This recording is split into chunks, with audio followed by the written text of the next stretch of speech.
스갱이의 일기장입니다. 불편한 편의점, 김호연. 인생은 문제 해결의 연속이다. 인경은 트렁크를 끌기엔 너무 낡은 보도를 힘겹게 나아갔다. 트렁크는 덜컹거렸고 그녀는 두리번거렸다. 오늘 그녀가 해결해야 할 우선 과제는 겨울을 날 거처를 찾아가는 일. 다행히 거처는 정해져 있었다.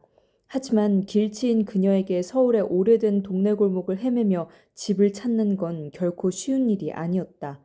남영역에서부터 지도 앱을 켜고 청파 교회까지는 잘 찾아왔는데 이후 교회 뒷길로 접어든 골목길에서 인경의 아이폰이 셧다운 돼버렸다. 윈터 이즈 커밍. 겨울이 되자 늙은 아이폰은 어김없이 예고도 없는 동절기 파업을 감행했다. 그로 인해 가뜩이나 어려운 길찾기 난이도가 업그레이드 되었고 인경은 최후의 보루인 전화로 길묻기조차 할 수 없는 상태가 되었다. 아씨. 그녀는 찰진 욕을 아끼며 도움을 청할 곳을 찾아야 했다. 골목과 골목 사이 작은 삼거리의 편의점을 발견한 인경은 마지막 힘을 쥐어짜 트렁크를 끌고 그곳으로 꼬리냈다.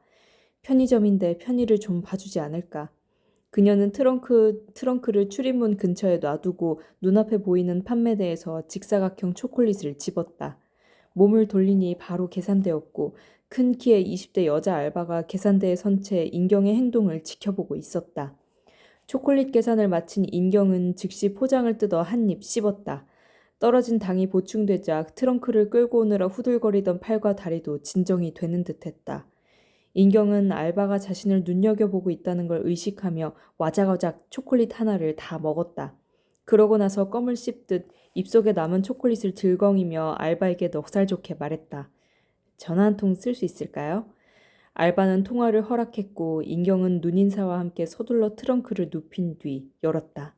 트렁크에서 꺼낸 수첩에 다행히 기록해둔 번호가 있었다.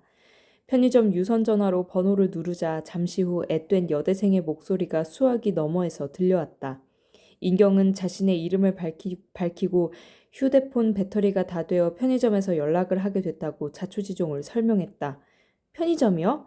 혹시 얼웨이즈에 계세요? 인경이 그렇다고 답하자 그녀는 바로 건너편 빌라 3층이라며 웃음을 터뜨렸다. 인경은 수화기를 내려놓고 밖을 살폈다. 곧 빌라 3층 창문이 열리더니 희수쌤과 똑같은 미소를 띤 얼굴이 그녀를 향해 손을 흔들었다. 인경은 지난 가을을 원주 박경리 토지문화관에서 보냈다. 토지를 집필하신 고 박경리 선생님이 후배 작가들을 위해 지은 그곳은 문인들과 예술가들에게 집필실과 삼시세끼를 무료로 제공해주고 있었는데 그녀는 작가가 되고 처음으로 그곳에 입주하게 되었다. 큰맘 먹고 입주한 토지문화관에서 그녀는 자신의 작가 생활을 마무리할 계획이었다. 대학로 월세집을 빼며 짐은 모두 본가로 보내고 트렁크 하나만 들고 내려왔다. 토지문화관은 원주시 외곽 한적한 마을 숲속에 떡하니 자리 잡고 있어 마치 작가들의 숨은 요새라도 되는 듯했다. 그곳은 누구에게도 방해받지 않고 혼자의 시간을 가지기 좋은 곳이었다. 생각을 이불처럼 폈다 개고 정돈하기 좋은 산책로를 매일 걸었고 건강한 식단으로 구성된 식사를 제공받았다. 각자가 하나의 행성과도 같은 작가들이 서로 조심스레 공존하며 눈길을 나누는 일상도 신선했다. 어떤 작가들은 점심 식사 후 탁구를 즐겼고 어떤 작가들은 저녁 식사 후 막걸리를 들고 근처 냇가에 모이곤 했다. 활달한 성격의 인경이기에 평소 같았으면 어디에라도 합류했겠지만 이번에는 홀로 시간을 보내는 데 주력하기로 했다. 이곳에서도 글을 쓰지 못한다면 절필할 생각으로 들어왔기 때문이다. 그런데 홀로 시간을 보낸다고 글이 잘 써지는 것은 아니었다. 하지만 딱히 초조하지도 않았다. 글은 늘 안 써졌고 설령 쓰더라도 언제 무대에서 살아날지 알 수 없었기에 그녀는 시간을 견뎌야 했다. 자신이 희곡 작가로 계속 살 수 있는지를 스스로에게 묻는 그 시간이 가을 단풍과 함께 짙어지고 있었다. 입주한 지 3주쯤 지났을 때 희수쌤이 다가와 주었다. 그녀는 인경의 막내 이모뻘 되는 중견 소설가였고 광주의 한 대학에서 문학을 가르치는 교수이기도 했다. 안식년을 맞아 국내외 문학관을 오가던 희수쌤의 종착지가 토지 문화관이었는데 그녀는 외톨이처럼 집필실에 틀어박혀 시한부 작가 생활 중인 인경을 눈여겨본 것이었다. 절필을 하기 위해 집필실에 왔다니 정말 소설적이군요. 희곡으로 치면 부조리극인가요? 그냥 대책이 없는 거죠. 제 한계를 느끼던 중이었어요. 그동안 우직하게 인생의 고비들을 넘어왔다고 생각했는데 좀 지친 것 같아요. 쉬어요. 생전에 박경리 선생님이 그랬대요.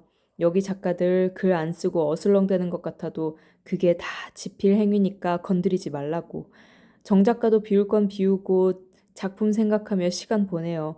생각 없이 쓰면 타이핑이지 지필이 아니잖아요. 말씀 고마워요.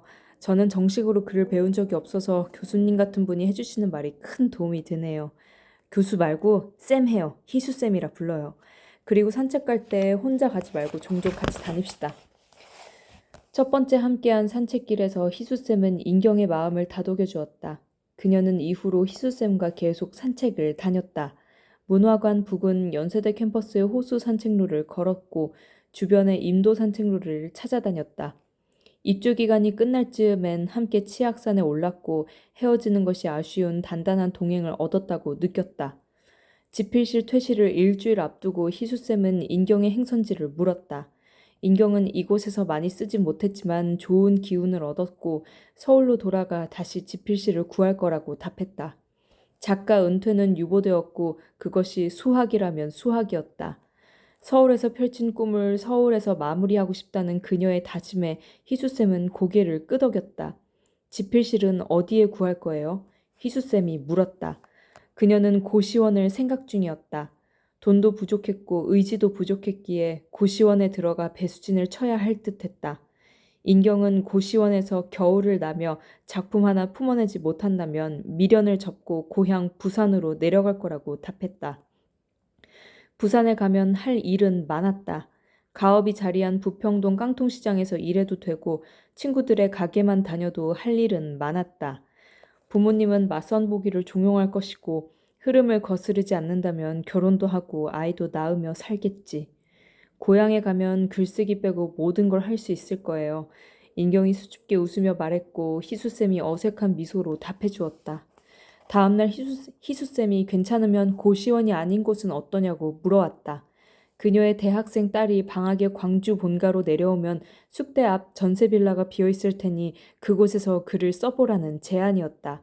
놀라움과 주저 섞인 인경의 표정을 살피며 희수쌤은 어차피 3월에 딸이 다시 돌아가야 하니 3개월 정도밖에 안 된다며 그 기간 동안이라도 편히 글을 썼으면 한다고 말했다. 자기 공간을 공짜로 내어주면서도 인경에게 부탁하듯 말하는 희수쌤의 배려에 그녀는 울 뻔했다. 많이 씩씩한 탓에 누구 앞에서 잘 울지 못하는 그녀를 울컥하게 만든 희수쌤에게 그녀는 감사하다는 말 대신 한박웃음을 지어 보였다. 다시 한번 마지막 집필 공간이 될지 모를 시한부 작업실을 얻은 셈이었다. 서울 생활도 작가 생활도 연극인 생활도 마지막이 될지도 모를 그곳은 용산구 청파동의 빌라 3층이었다. 엄마가 작가 언니 오면 동네 구경도 시켜주고 그러라고 했는데 어쩌죠? 제가 이따 남친 차로 같이 광주 내려가야 해서요. 괜찮아요. 저 혼자 잘 다니니까 겨울 동안 깨끗이 잘 쓸게요. 아, 역시 쿨하시구나. 우리 엄마는 좀 깐깐한데. 배우 생활을 하셔서 그런가 작가 같지 않고 시원시원해 보이세요. 배우는 은퇴했어요. 깐깐한 작가 맞아요. 인경이 미간을 찌푸려 고집스러운 인상을 지어 보이자 희수쌤에 따른 우레와 같은 폭소를 터뜨려 주었다. 좋은 사람들이 좋은 아이들을 낳고 키우는구나. 토지문화관의 마지막 날에 희수쌤에게 들은 대답이 떠올랐다. 쌤 덕분에 정말 잘 지냈어요. 그런데 저한테 왜 이렇게 잘해주시는 거예요? 쓸데없는 질문이었지만 그녀는 그렇게 구차하게라도 마음을 표현해야 했다. 희수쌤은 잠시 골똘한 표정을 짓고는 이렇게 말했다. 밥 딜런의 외할머니가 어린 밥 딜런에게 이렇게 말했다고 해요. 행복은 뭔가 얻으려고 가는 길 위에 있는 것이 아니라 길 자체가 행복이라고. 그리고 네가 만나는 사람이 모두 힘든 싸움을 하고 있기 때문에 친절해야 한다고.